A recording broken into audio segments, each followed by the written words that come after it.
Thank you very much to Mr. Kadri from the city of Cape Town for coming through. We also would like to thank Rekang from the Alternative Information and Development Center for coming through.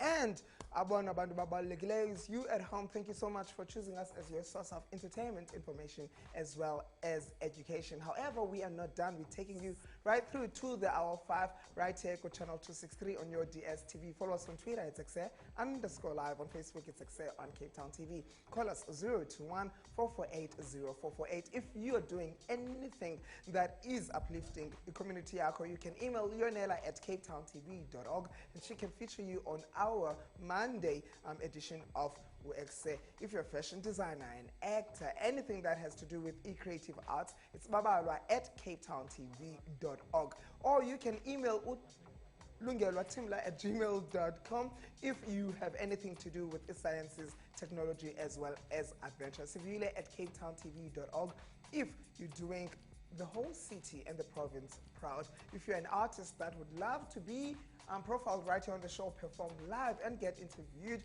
you can email lama@capetowntv.org or iamlamamoon@gmail.org. Call us on 021-448-0448. If you did not catch any of those email addresses, there's this one simple one, which is Ekse at Cape Town TV. Now, ECAFDA, which stands for Cape Flats Development Association, was established in 1944.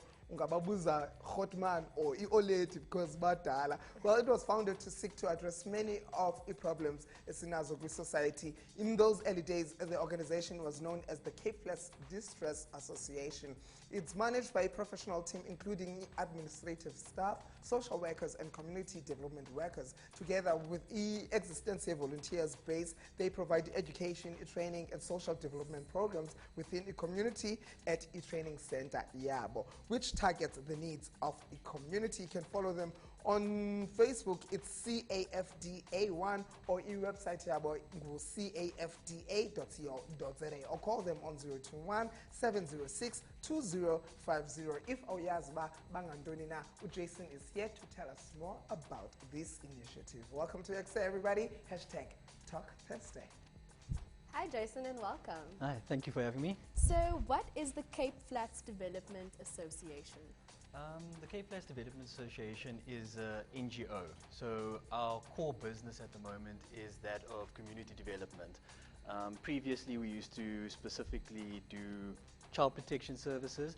That still forms part of what we love to do. The kids always come first. But we thought that preventative measures were needed instead of dealing with a situation once it had occurred already. Okay. And what is it that you specifically do? I'm one of the social workers at CAFTA. So we work within an interdisciplinary team of community development workers, volunteers, social workers. So at the moment, that's my current forte. What influenced the decision of you joining the organization? Originally, when I joined, we were still doing child protective services. We were actually given the opportunity to stay on when our services changed to community-based services. The reason I decided to continue as a social worker in that field was specifically because, like I said before, we're looking more at preventing socio-economic situations for families, for individuals before they happen. And when we were doing child protective services, we were basically given orders from the court. We were notified by certain agencies that something had already happened. So we wanted to get out in front of the problem, and yeah, I wanted to be part of that. And uproot it and then do away with it. Okay, yes. I get it. And what does that process look like, being there before the problem? It can be very difficult sometimes. What you see is very subtle. When something has already happened, you see the damage, you see families being torn apart, you see the influence on children, you see the youth, for instance, using substances, getting involved in gangs because of the socio-economic status and situation of the family. So when you get in before that gets to a tipping point, it can be very difficult because families are generally in a sense of denial. They don't want to accept that there is a problem, so it makes it very challenging to work with them. Yeah, and are they often resistant to work with you, or are families really open to being helped? It depends. What we find is that community-based work is very difficult in the sense that you actually need the community to have the work implemented. If you don't have people step up or step forward, it's very hard for you to just say, this is what the problem is from an outsider's perspective. You need an insider, you need a local to actually accept that these are the challenges that they are facing. These are the things that they need to take seriously before it gets to a point where it's irreversible in terms of the damage that it causes. What are some of the common problems that you've faced since you started working? Since I started working, I'd say the main problems that we deal with currently is substance abuse, specifically with the youth. A lot of our programs that we do in schools focuses on substance abuse, focuses on teenage pregnancy, focuses on violence and gangsterism, because at the end of the day, the youth are blank slates that are being written on by the influences that they see, what the parents are doing, what their community is doing. So they get wrapped up in this false sense of what reality should be, and they start enacting behavior that they witness from friends, family, and generally that's where the learning takes place. It starts in the home and within the community. So it's challenging to unravel that mindset, because it's not just the youth that are being affected, it's adults whose mindset is now concrete in that this is the way that life is supposed to be. So you're fighting a two-sided battle basically. And I know I've seen it all over social media that the Cape Flats is one of the most gangsterism infected areas, and the death rate is really high. What is your opinion on that, and how do you think that we as ordinary citizens, people watching Ekse right now, how can we help? I think it's to have a supportive understanding of what's happening to certain families, what they're experiencing. When you witness something through the radio, through the television, it doesn't have an impact. People look at the country as a whole as having a problem. They look at it in a completely negative light, and they take it for granted that there's people on the ground that are experiencing that on their doorstep. So firstly, from a community perspective, those who aren't experiencing it or witnessing it need to understand that they need to have some form of compassion for those that are experiencing it. It can't be a thing where we label people based on where they come from, because they didn't have a choice sometimes in where they live, what they're going through. So in terms of what we witness in the communities, the violence is difficult.